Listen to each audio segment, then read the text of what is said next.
Long summary of How to Win Friends and Influence People by Dale Carnegie.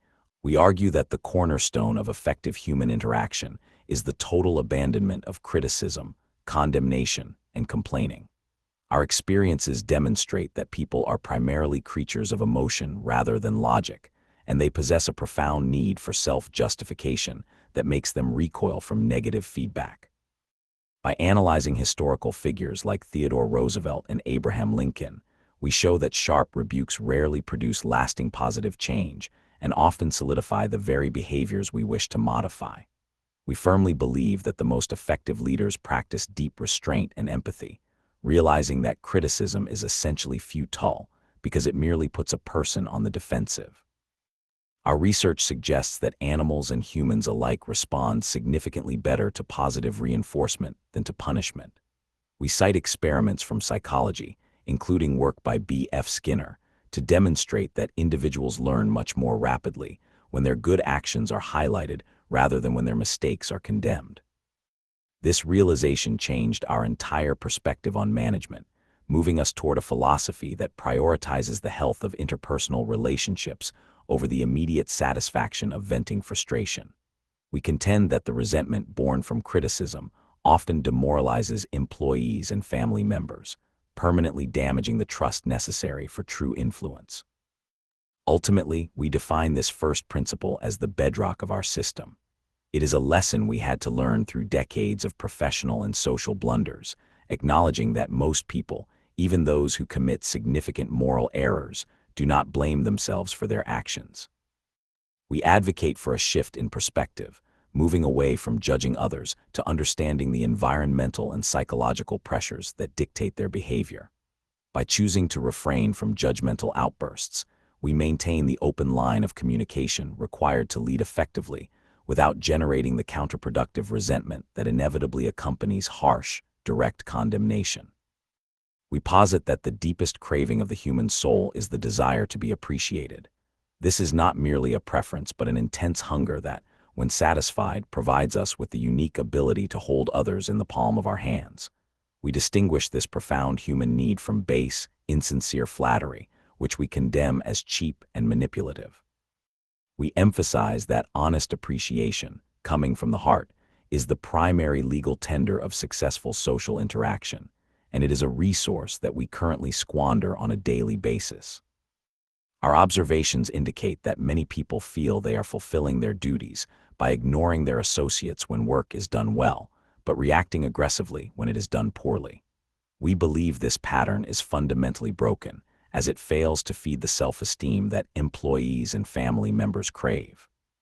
We tell the stories of individuals like Charles Schwab and Andrew Carnegie, whose immense success was predicated on their ability to recognize and voice the good qualities of those around them. We argue that constant, sincere approval provides the nourishment required for people to achieve their peak performance levels. We also share evidence regarding the consequences of failing to satisfy this emotional hunger, such as the high frequency of relationship breakdowns and workplace dissatisfaction. We suggest that spouses and employees often feel taken for granted, leading to resentment and eventually to withdrawal.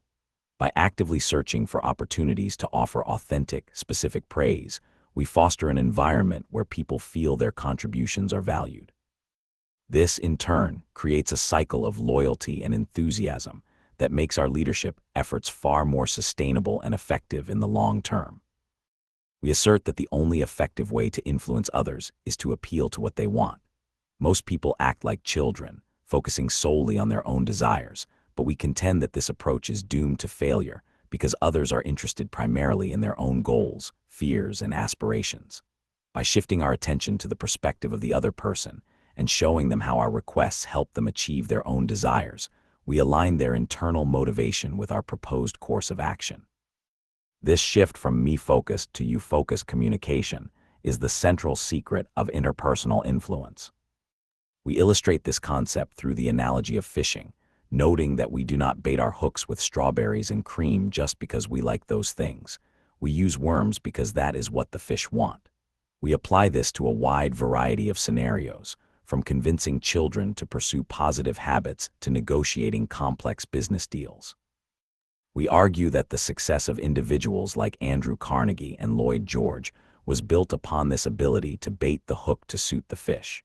When we talk in terms of what the other person values, we cease to be pushy and become partners in their success. This principle is not about manipulation, but about the alignment of interests. We believe that persuading others to act is successful only when both parties perceive a genuine benefit from the outcome. By taking the time to ask how we can make someone want to perform a task, we move away from coercive orders that incite resistance. This psychological shift requires discipline and the willingness to suppress our own immediate desires. But we believe that the long-term rewards in cooperation and productivity far outweigh the effort required to master this technique. We contend that if we wish to win friends, we must focus on the interests of others rather than ourselves. We point out the fundamental human vanity that leads us to be primarily concerned with our own identity, noting that the most frequently used word in our daily lives is usually the first-person singular pronoun. However, we warn that an individual who is not interested in fellow humans faces the greatest difficulties and creates the most significant injury to others. We advocate for a complete reversal of this instinct by consciously adopting a posture of curiosity about the lives of those we meet. Our experience shows that even the most prominent figures in history were influenced by those who demonstrated a sincere interest in them. We tell stories of Howard Thurston, a legendary magician who succeeded not because he was the most skilled artist, but because he truly loved his audience and appreciated their presence. We believe this attitude can be applied in every sphere of life, whether one is a store clerk, a bank teller, or a public official. When we are genuinely fascinated by the background, interests, and accomplishments of others, they naturally gravitate toward us, sensing our authentic respect. We propose specific strategies for maintaining this interest, such as memorizing the birthdays of acquaintances or asking questions about their work and families. These may seem like small, almost petty gestures, but we argue that they are the essential building blocks of lasting personal and professional influence. We find that people will forgive us for making a mistake or forgetting a fact if they know that we hold them in high personal regard. By leaving a trail of genuine warmth and sparks of gratitude, we build a foundation of friendship that persists long after our meetings conclude. We emphasize that a simple, sincere smile is a universal message of goodwill that creates an immediate, positive impression. We argue that the facial expression we wear carries significantly more weight than our clothing, serving as a nonverbal signal that says we are glad to see the other person. We emphasize that this must be a genuine smile, not a fake or mechanical one, as human beings possess an innate ability to distinguish between authentic warmth and a forced, insincere facade. This small act is often the deciding factor in hiring decisions and personal relationships. Our research into business success reveals that top performers and effective leaders often approach their work and their interactions with a sense of enjoyment and playfulness. We cite studies by psychologists such as James V. McConnell to prove that a smile is a powerful tool for teaching and management, as it reduces defensiveness and encourages growth. We contend that forcing a smile, even when we are not feeling particularly cheerful, can influence our internal emotional state. By regulating our actions, we can influence our feelings, leading to a more positive and productive outlook that is contagious to others. We share anecdotal evidence from stockbrokers and other professionals who found that their entire life quality improved simply by making a conscious effort to greet everyone with a smile. We believe that this is not just a psychological trick, but a fundamental shift in how we approach our daily lives. By deciding to control our thoughts and projections, we stop letting external circumstances dictate our happiness. We argue that a person without a smiling face should not attempt to lead or influence others, as the smile is the first and most critical gatekeeper to successful human interaction. We posit that a person's name is the most significant and sweetest sound in any language. We have observed that people are so proud of their own identity that they work to perpetuate it through libraries, monuments, and personal achievements. We argue that failing to remember or misspelling a name is a social and professional slight that significantly damages our potential for influence. By contrast, When we take the time to learn and use an individual's full name, we provide them with a subtle, yet deeply effective, compliment that makes us instantly memorable. We provide examples such as the career of James Farley, who built his political success on his uncanny ability to remember the names of tens of thousands of people. We argue that this is not merely a talent reserved for politicians, but a skill that anyone can develop through concentration and the use of association. We explain that we fail to remember names primarily because we refuse to invest the necessary mental energy. We advise using the name repeatedly in conversation and associating it with the person's features to fix it in the mind, treating the name as the individual's unique property. We emphasize that this is a matter of respect. When we use someone's name, we treat them as a unique human being rather than a nameless entity. We share stories of how this simple habit has resolved professional disputes and cemented business accounts, noting that customers feel valued when they are addressed by name. We maintain that leaders who claim they have no memory for names are essentially saying they lack the basic discipline to value their own business associates. By giving proper respect to the name, we unlock a powerful avenue for winning cooperation. We argue that the most successful conversationalists are often those who say the least. We believe that listening is a form of activity, a way of giving exclusive attention that flatters the speaker. We warn against the habit of talking incessantly about ourselves, which we label as the behavior of a bore, and instead advocate for asking questions that encourage others to talk about their own achievements.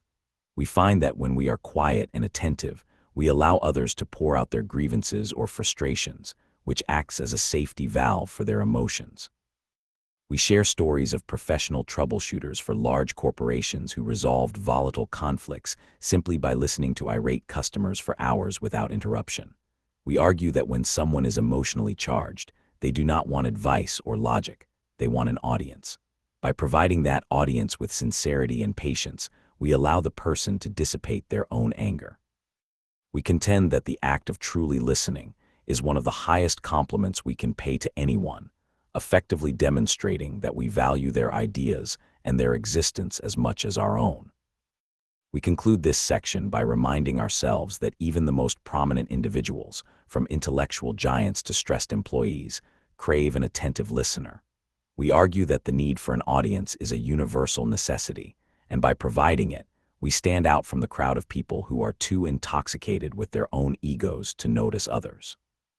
By genuinely encouraging people to talk about themselves, we learn far more than we would by bragging, and we create an atmosphere of trust that is absolutely necessary to win others to our way of thinking. We emphasize that the royal road to a person's heart is to discuss the things they cherish most. We use the example of Theodore Roosevelt, who would spend his late hours reading about the specific interests of his next day's guests, regardless of who they were.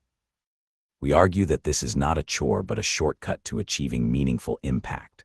When we focus on the subjects our interlocutor finds most invigorating, we become instantly more agreeable and effective, establishing a level of rapport that is impossible to achieve by forcing our own agenda upon them. We cite the success of business negotiators who spent years failing to gain contracts because they pushed their products, only to succeed immediately once they started talking about their clients' hobbies and professional organizations. We believe this is a universal truth in any human interaction, whether professional or personal. By becoming interested in the passions that drive others, whether it is a multi-million-dollar check framed on a wall or a specific charitable cause, we unlock an entirely different level of cooperation. We contend that our own life is enlarged each time we make this effort. We argue that we must actively study the interests of those we seek to influence. This requires preparation and selflessness, but the rewards are substantial. We find that people are happy to assist us when they realize we have taken the time to notice what brings them joy or personal success. We believe that the few people who actually practice this are rare, meaning that the individual who adopts this strategy faces very little competition. By consistently aligning our conversation with the other person's interests, we create an environment conducive to agreement and success. We reiterate the fundamental truth that everyone wants to feel important, and we must find a way to offer that feeling to others sincerely. We connect this to the golden rule, treating others as we would want to be treated.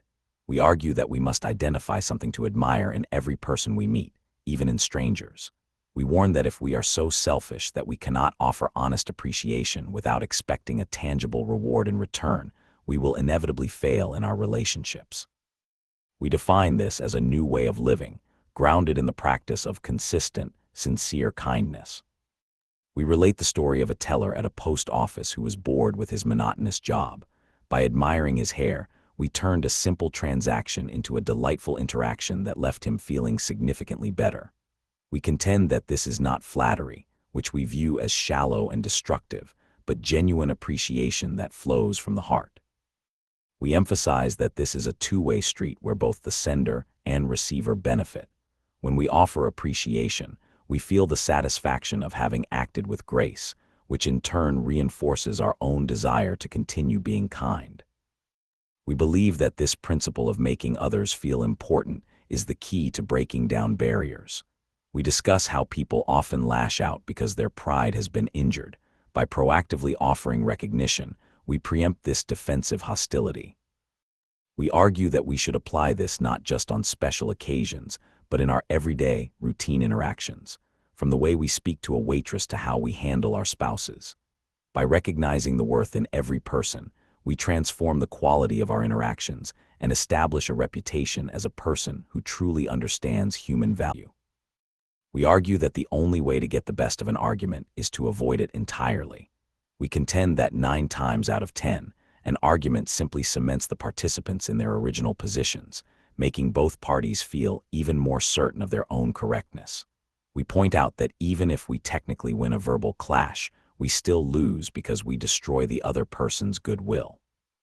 We highlight the futility of trying to prove others wrong, especially in social or professional settings, where the priority should be harmony rather than demonstrating intellectual superiority. We share personal experiences of how our past love of debate only alienated those we were trying to persuade. We offer the wisdom of Benjamin Franklin, who learned to replace direct contradiction with phrases like "it so appears to me at present." We believe that this shift in language is essential for professional diplomacy. When we argue, we strike at the other person's pride and self-respect, provoking a reflexive desire to fight back. We realize that it is far better to sacrifice an academic victory for the lasting benefit of a positive, cooperative relationship. We recommend specific strategies to prevent disagreements from escalating into fights, such as welcoming the disagreement, distrusting our initial defensive reaction, and searching for areas of common ground.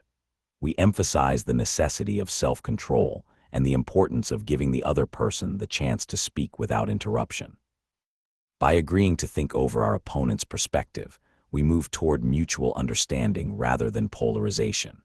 We assert that personal contention is a waste of time and energy, and that a truly mature individual is measured not by how many arguments he wins, but by how well he avoids them. We emphasize the importance of never telling someone directly or bluntly that they are wrong. We believe that this behavior strikes a blow at the other person's intelligence and judgment, making them instinctively want to fight rather than change. We recommend starting instead with phrases such as, "I may be wrong, let's examine the facts." By openly admitting the possibility of our own errors, we disarm the opposition and create an environment where the other person feels safe enough to also consider the possibility that their perspective might need revision. We analyze the human tendency to defend our beliefs as if they are physical extensions of our identity. We argue that most people are not logical, but are driven by pride and preconceived notions. We advise our readers to read the works of thinkers like James Harvey Robinson to understand that much of what we call reasoning is simply finding arguments for what we already believe. When we attack these beliefs, we force people into a corner where their only option is to defend their ego, which makes persuasion impossible. We share stories of business people who saved accounts and resolved disputes by proactively apologizing and expressing a willingness to admit fault. We find that this humility is actually a strength rather than a weakness, as it elevates us above the crowd and earns the respect of others. By showing respect for the other person's opinion, we avoid the toxicity of direct confrontation. We believe that this diplomatic approach is the beginning of wisdom, allowing us to move past unproductive pride and focus on the substantive facts of the matter at hand. We advocate for the use of friendliness, tact, and conciliation as the primary tools for winning people to our way of thinking. We cite Woodrow Wilson's observation that if you come at someone with fists doubled, their fists will double just as fast. But if you approach with an invitation to sit in counsel, the points of agreement are almost always found to be more numerous than the points of difference. We argue that logic is useless if the other person's heart is rankling with discord. The only remedy is the warm, sympathetic desire to understand the viewpoint of our adversary. We illustrate this with the experience of John D. Rockefeller, Jr., who faced one of the most violent labor strikes in history. By adopting a friendly, respectful approach toward the miners who hated him, he managed to dissolve their fury and negotiate a peaceful resolution. We contrast this with the likely result had he chosen to bully or debate them with cold facts. We suggest that a drop of honey, a metaphor for kindness, catches far more flies than a gallon of bitter gall, and this principle holds as true in business as it does in family relations. We suggest that this soft-spoken approach is not merely about yielding, but about setting the stage for reason. When we begin in a friendly way, we disarm those who expect a fight, leaving them nothing to argue against. We share examples from our classes where people saved their livelihoods or their marriages by dropping their belligerence and choosing to meet others on a path of warmth and mutual respect. We maintain that this is a sign of supreme confidence and strength, as it takes a truly great person to be genuinely kind when they are challenged. We discuss the Socratic method of winning agreement by starting with questions that lead to an inevitable affirmative response. We argue that when a person says no, their entire system sets itself on guard against acceptance, making it nearly impossible to convert their negative stance into an agreement later. By carefully structuring our questions so that our opponents must agree with us on minor, indisputable points, we create a momentum of acceptance. Once the organism is moving in a forward-leaning, affirmative direction, it is significantly easier to gain acceptance for the ultimate proposal. We explain that this is not a manipulation, but a fundamental psychological alignment. We share cases where bank tellers, sales representatives, and even instructors resolved difficult situations by leading with points of agreement. We find that when we focus on what we have in common rather than on what we disagree about, the tension of the encounter dissipates. We believe this technique is one of the most effective ways to break through the defensive walls that individuals build when they feel they are being pushed or forced. We conclude that this technique is largely neglected, yet it is the secret to a successful business or personal conversation. By treading softly and asking the right questions, we become masters of the art of influence. We remind ourselves that every great teacher and philosopher, from Socrates to modern business leaders, understood that you cannot move a billiard ball in the opposite direction without first stopping it and then exerting significantly more force. By starting with the yes response, we ensure that the communication path is clear and receptive. We urge our readers to let other people do the talking. We contend that most people who try to win others to their way of thinking talk far too much themselves. By encouraging the other person to express their thoughts fully, we not only show them the respect they crave, but we also gain valuable insights into their problems, desires, and underlying motivations. We argue that we cannot effectively persuade anyone while they are still brimming with their own ideas, so we must be patient and listen with genuine interest. We tell the stories of highly successful sales representatives who secured massive contracts not by delivering polished speeches, but by standing back and letting the potential customer dictate the terms and conditions. We argue that the biggest mistake most professionals make is to assume they know the client's problem better than the client does. When we allow others to talk, we give them the chance to unload their system, effectively acting as a safety valve for their pent-up frustrations. This creates a bond of trust that is often the deciding factor in closing business deals. We note that this principle applies with equal force to home and social life. We recount how parents repaired broken relationships with their teenagers simply by stopping their own lectures and truly listening. We maintain that our friends would rather speak about their own accomplishments than listen to ours. By suppressing the urge to brag and instead fostering an environment where others feel heard and validated, we build lasting loyalty. We assert that being a great listener is not only the most practical way to win cooperation, but the most moral way to treat our fellows. We argue that people have more faith in the ideas they discover for themselves than in ideas handed to them on a platter. Therefore, the wisest strategy for a leader is to make suggestions in such a way that the other person feels they have reached the conclusion independently. We tell the story of a sales manager who didn't give orders to his team, but instead wrote their ideas on a blackboard and let them build the plan, resulting in phenomenal performance improvements. This process turns our suggestion into their moral bargain. We share experiences where businessmen lost deals for years because they insisted on presenting their own plans, but eventually succeeded by simply asking the buyers how the plans should be finished. We argue that when we let the other person feel they are creating the solution, they become the champions of that solution. This eliminates the need for selling in the traditional sense, as the other person has already bought into the idea by the time it is implemented. This shift requires us to suppress our own ego in favor of achieving the desired outcome. We believe this psychology is applicable in any environment, from vacation planning with a spouse to large-scale industrial sales.